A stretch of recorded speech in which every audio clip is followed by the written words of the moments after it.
ఓ friends, మేము ఇక్కడ ఏం చేస్తున్నాం అనుకుంటున్నారా? నేను ఇప్పటి వరకు చెయ్యని ఒక పని అయితే ఇప్పుడు చేయబోతున్నా. మీ అందరికి అర్థమైపోయి ఉంటుంది. అదే ఫ్రెండ్స్, పిడకలు కొట్టడం. ఏందక్క, అదేమైనా బ్రహ్మ విద్యనా, ఏమైనా నేర్చుకోవడానికి అని అంటుండొచ్చు. కానీ నా లైఫ్ లో ఎప్పుడు పిడకలు కొట్టే సందర్భం ఎప్పుడు రాలేదు. ఇదే ఫస్ట్ టైం కాబట్టి నాకు తెలీదు ఎలా కొట్టాలి అని చెప్పేసి నాకు మామయ్య అయితే చూపించాడు.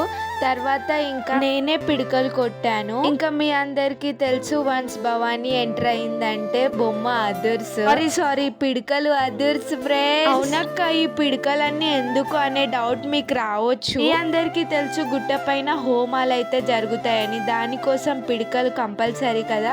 సో దానికోసమే పిడకల్ని నేను చేస్తున్నాను. ఫైనల్ గా నా పిడకలు ఎలా ఉన్నాయో కామెంట్ సెక్షన్ లో కామెంట్ చేయండి. ఇలా పిడకలు చేస్తుంటే సడన్ గా వెనకాల ఒక మనిషి కనిపించారు, చాలా ఏజ్డ్ పర్సన్. నాకేమనిపించింది అంటే నిజంగా గోవిందుడు వచ్చి నించున్నాడేమో అనిపించింది. నా మనసులో నిజంగా అలాంటి థాటే వచ్చింది. నిజంగా గోవిందుడు వచ్చి నా వెనకాల, ఏంటో గుట్ట పైన ఏది చూసినా గోవిందుడు వచ్చినట్టే అనిపి